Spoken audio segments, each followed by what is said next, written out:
Asubuhi tumeamka na taarifa kuhusiana na makubaliano ambayo labda kuna watu walidhani kwamba yasingewezekana, lakini sasa ndio yamewezekana. Makubaliano kati ya Iran na Marekani kusitisha vita, lakini vita vyenyewe vinasitishwa kwa muda.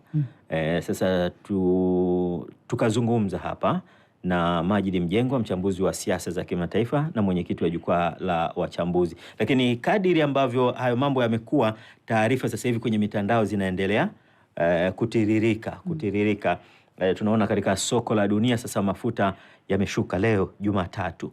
Mafuta yameshuka, lakini pia kuna maswali mengi ambayo watu bado wanajiuliza kwamba hasa wachambuzi, itawezekana wakati kuna mambo ya msingi bado hawajakubaliana, ikiwa ni pamoja na fedha na mali ambazo zinashikiliwa za Marekani, kuondoa mzingiro ule, ingawa Trump ameandika katika mtandao wake wa Social Truth kwamba ataondoa ule mzingiro wa wanajeshi katika bandari za Iran. Tunaye hapa Ibrahim Rahbi, mchambuzi wa siasa za kimataifa. Rahbi, karibu. Shukrani sana. Haya yanayoendelea sasa hivi yanaakisi yale ambayo yalikuwepo muda mrefu, kwamba makubaliano haya yanapaswa yamalize yale masharti yote. Unaona kutakuwa na makubaliano kwa haya ambayo wamekubaliana mpaka sasa, watakwenda kusaini kule Geneva, Uswizi. Kutakuwa na makubaliano yatakayomaliza haya yote bila kuacha chochote kile chenye shaka? Sidhani, bado naweza nikaweka vitu mbali kidogo.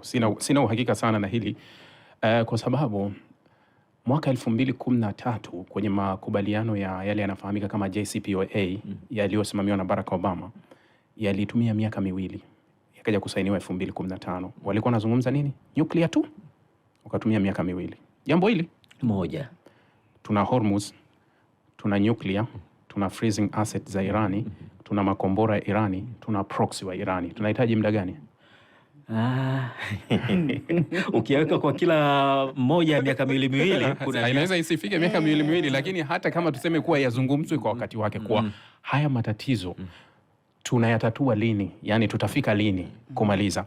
Kuna kile ambacho kinaonekana. Unajua, Trump ana uchaguzi wa Novemba, Israeli wana uchaguzi wa Oktoba 27. Yani naweza nikasema kuwa hali ni ngumu.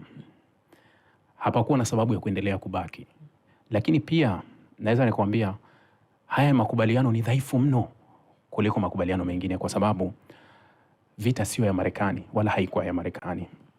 Yule aliyeanzisha haya kuna chochote amepata? Yani naweza kuambia kuwa mwenye mgogoro huu ni Israeli. Marekani hakuwa na shida na Iran yoyote. Israeli kapata nini? Ndio maana unaona. Lakini Marekani Trump alisema wazi wazi kwamba anataka kubadilisha utawala ule, kumtoa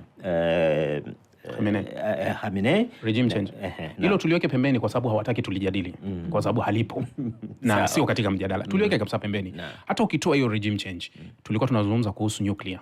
Ipo kwenye makubaliano ya awali? Haipo. Inazungumzwa tu kuwa Irani wamehakikisha kuwa hawatotengeneza silaha. Rudi kwenye mazungumzo ya kwanza na ya pili. Irani walibadili kauli. Mara zote wamesema hatuna mpango wa silaha.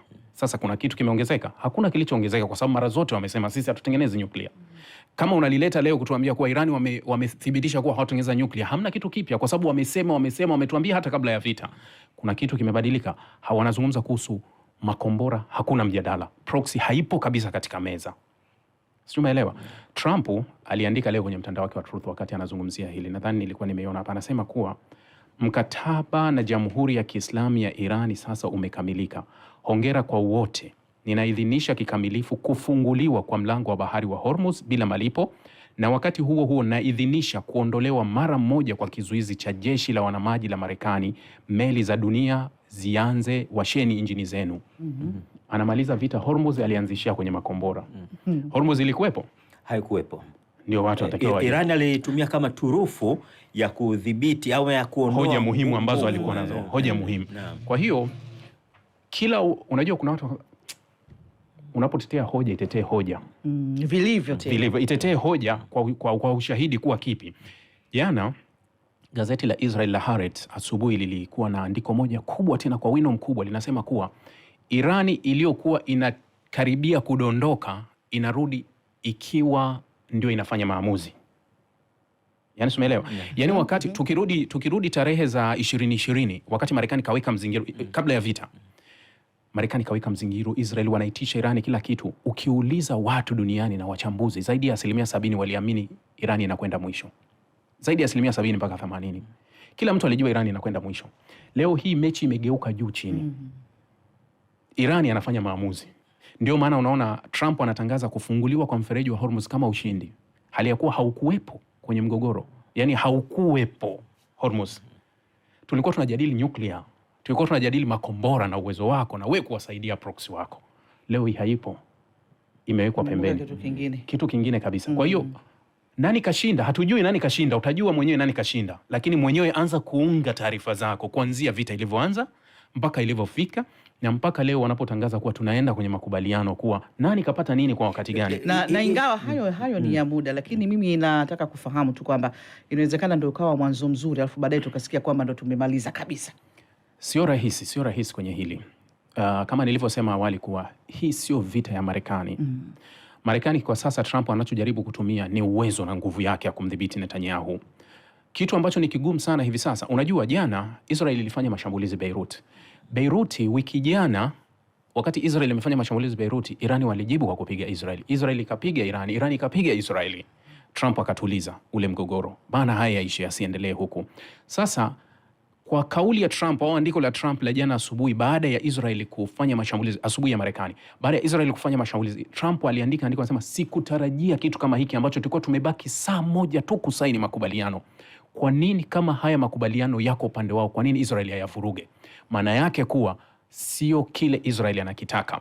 Rudi sasa kwenye andiko ambalo alilitoa Waziri Mkuu wa Pakistan, Shahbaz Sharif, wakati anatangaza makubaliano Aprili 8, alisema kuwa makubaliano haya yataondoa uhasama kati ya Irani na Marekani na Israeli pamoja na Lebanon.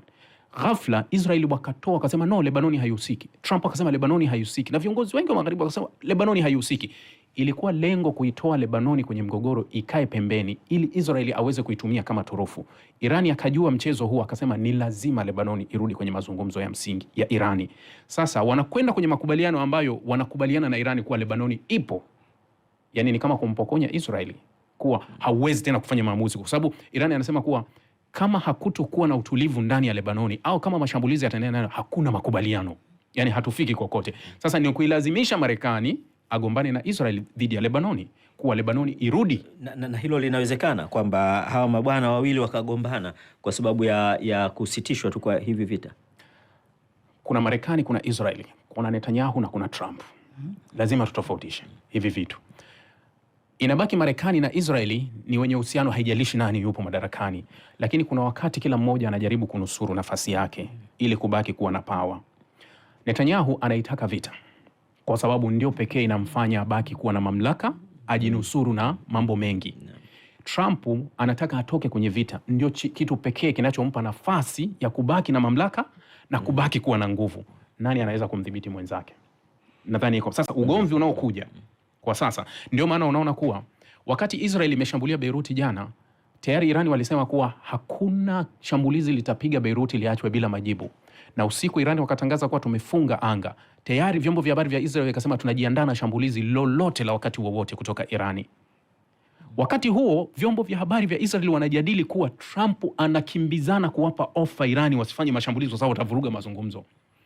Hata mmoja akasema Irani, yani Marekani wanaipa ofa Irani ya kuondoa blockade ya baharini ili isifanye mashambulizi ndani ya Israel. Na ndio baadaye ilikuja ikatokea hivyo kuwa Marekani aliidhinisha kwa sababu makubaliano yote ambayo Trump alikuwa anasaini, lakini anasema kuwa ni lazima tuweke blockade mpaka Irani waje kukusaini makubaliano ya mwisho. Lakini jana akatangaza kuwa tunaondoa blockade. Ni katika ofa ambazo walikuwa wanazitoa kwa Irani ili Irani isifanye majibu kwenda upande wa pili. Sasa Trump anafahamu uchaguzi wa Novemba hauko upande wake. Na Republican kuanzia chemba ya chini walimgeuka wiki 3 zilizopita, walipiga kura dhidi yake kupinga vita. Kwa hiyo wanayemlinda ni Senate tu peke yake ambao ni wa Republican wenzake. Uchaguzi wa Novemba ndani ya Marekani kuna manunguniko makubwa. Kama Trump akiendelea kubaki kwenye huu mzozo anaenda kupoteza chemba zote. Anajua matokeo yake. Baada ya kupoteza watamuimpeach na kumuondoa madarakani. Netanyahu kwa kumkubalia Trump kuwa ni lazima uache kupigana Lebanoni, uache vita urudi. Tunajadili siasa ya Israeli. Wiki 2 zilizopita au 3 bunge la Israel liliidhinisha sasa ile kwa kauli moja kuwa tunakwenda kwenye uchaguzi wa tarehe 27 Oktoba, yani wamevunja bunge. Kama wanakwenda kwenye uchaguzi, kura ya maoni ya ndani ya Israel ambayo ni moja ya kura zinazofanya vizuri kabisa. Unajua Israel katika vote ya ndani, ile kura za maoni zinaweza zikakupa uhakika kwa asilimia zaidi ya 90. Netanyahu anapoteza kura ya maoni ya ndani kuwa hana muungano wa kumfanya baki madarakani. Sasa nani anakubali kupoteza kwa mwenzake? Huyu anataka kutoka kwenye vita, huyu anataka baki kwenye vita. Kwa hiyo unaona kwa nini Irani jana walivyopewa ofa wakaacha kushambulia, kwa sababu tayari wameshachungulia kuwa wale ndugu wale tayari tumewapa bomu. Israeli itashambulia tena Beirut ili kuvuruga, kwa sababu mazungumzo inatajwa kuwa kutakuwa na makubaliano yatafanyika Geneva tarehe 19. Israel lazima ivuruge. Wakati Israel anavuruga atakabiliana na Marekani, sio Irani. Kwa hiyo Irani wamewachonganisha tayari, endeleeni.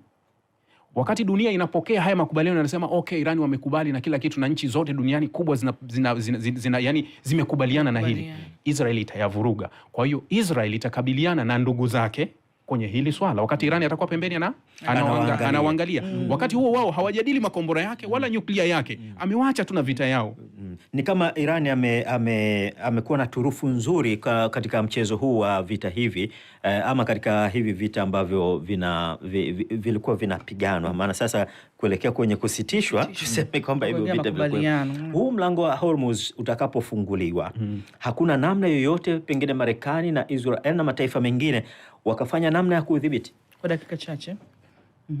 Makubaliano yote, kwanza ni kuambia kitu kimoja kuwa unajua haya inayozungumzwa kwa tunaenda kwenye makubaliano ya kuachia asset ufanini, ukweli hasio, hakuna makubaliano. Kinachotafutwa hivi sasa ni kuweka uaminifu. Yani tuache kupigana, kila mmoja akae upande wake. Halafu baada ya kufanya vile ndio tuanze mjadala. Unajua ile imetajwa siku 60 za mjadala. Kwa hiyo Irani wanasema kuwa katika mjadala wa siku 60 ili tuanze kuzungumza kwanza watu, yani kile tulichokubaliana freezing asset, fungua Hormuz, ila Hormuz itafunguliwa itabaki chini ya udhibiti wa Omani na Irani. Kwa hiyo bado hakuna mjadala kuhusu Hormuz mpaka sasa, kuwa iko chini ya uratibu wa IRGC. Peter Rudi, sisi ndio tunaratibu. Nyuklia hatujajadili. Kwa hiyo manake kuwa yale ya msingi yote yamewekwa pembeni, isipokuwa sasa hivi tunaondoa tu ni uhasama. Mimi na wewe hatuwezi kupigana. Sasa tunaweka silaha pembeni ili tuzungumze. Ngoja tuone hizi siku 60 zitakuwaje. Tunakushukuru sana Rahby. Shukrani sana.